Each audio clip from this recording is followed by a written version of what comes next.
Les armes au cœur d'or par Woman of the Wood. Dans un futur bientôt présent, tous les cœurs de la planète Terre pourront enfin voir leurs rêves réalisés. Oui, je parle bien d'un rêve commun, que j'ai ici dénommé la paix dans le monde. Je vais certainement vous surprendre avec cette histoire incroyable qu'un ange m'a murmurée alors que j'étais en plein cauchemar. Saviez-vous que les génies des lampes ont révélé dans une étude métascientifique que le plus formulé des souhaits de l'univers tout entier, toute période et galaxie confondues, est de vivre en paix? Il n'est donc pas de s'étonner qu'un jour viendra où la conscience collective aura gain de cause. Et cela donne beaucoup à débattre au sein des cœurs armés. Pour votre information, les armes en général optent pour se défendre, et très peu d'entre elles se revendiquent comme offensives. Vraiment très peu. Cependant, dans les faits, je veux dire, dans la réalité d'un monde incalculable et infini, il est incontestable de constater que toute violence en engendre une autre. Les jeunes armes sont donc éduquées depuis l'essence même de la violence. Elles portent en elles un poids karmique lourd et incandescent, un poids extrêmement pénible à transcender.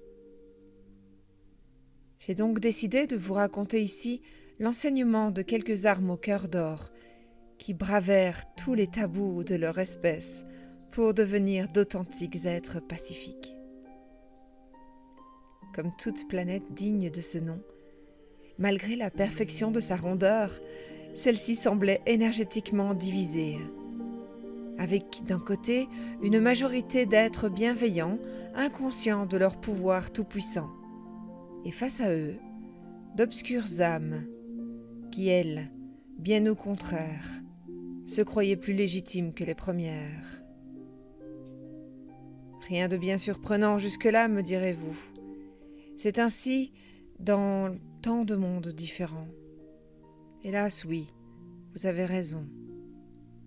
C'est donc pour cela que la soudaine prise de conscience des cœurs lumineux fut profondément libératrice sur cette terre d'armes. Imaginez-vous un seul instant découvrir que votre désir de paix est partagé par tant de gens. L'effet boule de neige est assuré. C'est ça le principal message de l'ange de mensonge. Dans une réalité où tout semble faire prospérer la violence, car naître arme, c'est naître pour tuer. Même dans un monde pareil, il existe des cœurs d'or sur qui on peut compter. Apparemment, tout se passa lors d'un printemps flamboyant, où les armes entonnèrent des chants d'oiseaux, au refrain contagieux. Le monde entier venait de passer plus de 3 années de guerre effroyable, de tensions au quotidien. Mes visions étaient terrifiantes, sanglantes et déroutantes. Mon ressenti écœurant. J'étais perdu au milieu de nuages menaçants, laminé par un vent glacé incessant, sous une pleine lune luminescente qui disparaissait et réapparaissait à la vitesse du souffle d'Éole. J'entendais au loin des voix inaudibles entremêlées, comme si plusieurs fréquences radio se chevauchaient. Un point commun à toutes, elles résonnaient à souffrance. J'étais pétrifié et incapable de sortir de ce rêve horrible. Alors je fis appel à l'aide, depuis tout l'amour de mon âme. Un être apparut alors devant moi, confiant et souriant. Sa compassion m'émut instantanément. Un doux silence reprit le dessus sur les cris sempiternels de cet indescriptible lieu de désespoir. Il m'invita à le suivre, laissant deviner qu'il avait quelque chose à m'enseigner. Nous tournoyâmes près d'un œil cosmique d'où le gigantesque tourbillon épais de nuages s'évanouissait en son centre pour faire place un ciel étoilé merveilleux. Hypnotisé par la splendeur et l'harmonie du mouvement circulaire de ce magnifique vortex, l'ange au sourire rassurant me poussa d'un coup vers l'autre face de la spirale infernale. D'un ton un peu ironique, il me prévint que depuis l'autre côté, les choses étaient bien différentes.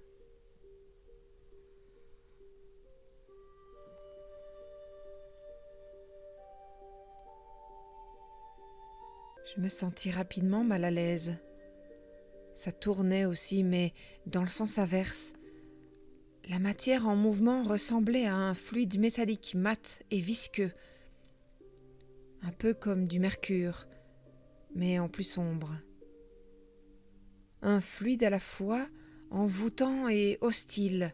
Ces remous formaient un tumulte sans fin d'une violence extrême.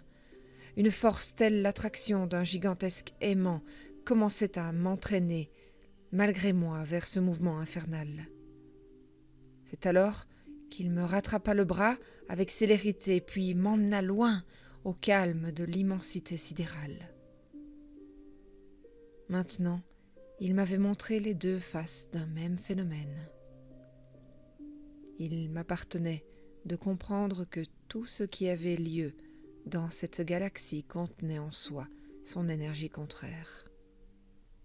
Ces mots furent brefs et clairs. En un clin d'œil, je me retrouvai de nouveau sous la pleine lune au milieu de cette tempête de nuages obscurs, sauf que cette fois, le vent semblait permettre de les évacuer, et les bruits environnants n'étaient autres que le clapotis du courant d'une rivière sinueuse, bordée de vieux tilleuls, aux abords d'une verdoyante forêt. La lumière se stabilisait peu à peu, alors que j'entreapercevais une flopée de minuscules armes animées et même enthousiasmées, transportant des paniers de vivres collectés dans les bois, champignons, baies, feuilles et racines comestibles, pendant que plusieurs autres creusaient un petit canal pour conduire l'eau potable dans la même direction. La plupart chantaient joyeusement, à l'instar des oiseaux les plus mélodieux du globe. Je m'agenouillai, tel un géant pâteau qui tentait d'interpeller une de ses armes animées. Son regard était rempli de bonté. Je balbutiai comme je ne l'avais jamais fait. J'étais ébahie par cette rencontre, et à la fois si curieuse d'en savoir plus sur ces êtres qui démantelaient toutes mes croyances sur les armes et leur raison d'exister. D'un coup sifflé, toutes les armes présentes se rapprochèrent en masse respectueuse autour de moi. Elles ne semblaient point intriguées, ni surprises par mes questions. Ces armes étaient pleinement conscientes de leur singularité. Les détails de notre échange se sont perdus à mon réveil. Je peux juste vous dire que ces êtres conçus et, à la base, éduqués pour menacer, blesser, se défendre et même tuer, s'étaient rendus compte que l'amour, la confiance et la coopération étaient leur unique force véritable et fiable. Ils me racontèrent leurs différentes et interminables batailles d'antan, l'arme à l'œil. Et lorsque je m'aventurai à leur demander clairement leur secret de victoire, le plus ancien me répondit avec une sagesse et une intégrité innée. L'absolu n'existe que dans nos pensées. Ce sont les voiles de l'ignorance et de la lâcheté qui nous éloignent de la beauté du monde. La bonté est un cadeau contagieux. La bienveillance engendre la générosité. La paix des cœurs fait fondre les armures qui aveuglent et étouffent. Alors, belle Cassiopée, me nomma-t-il spontanément, si tu veux la paix absolue, tourne-toi vers tes propres idéaux, vers ce qui fait battre ton cœur, vers les plus intimes de tes rêves, car eux savent où tu veux réellement aller.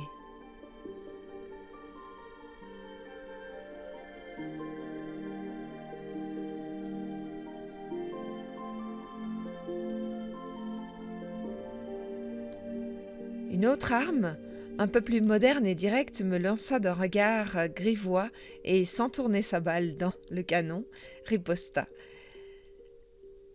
Ils sont toujours nombreux ceux qui manquent d'esprit et continuent de nous pourchasser, armés jusqu'aux artères. Ils jubilent à l'idée de nous soumettre un jour à leur diktat.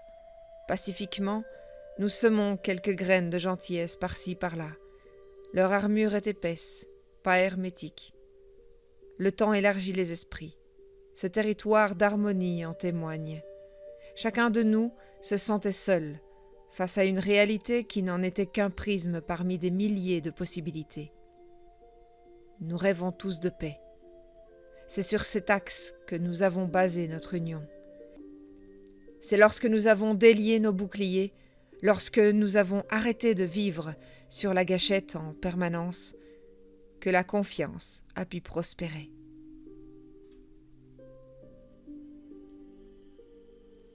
Tout avait l'air si simple pour ce groupe d'êtres au cœur d'or. Juste avant de me réveiller, j'entendis une dernière fois ces terribles cris provenant de l'autre côté des nuages gris, sachant cette fois-ci que j'avais le choix entre un tourbillon d'étoiles apaisantes ou un tumulte de violence aux souffrances infinies. Woman of the Wood.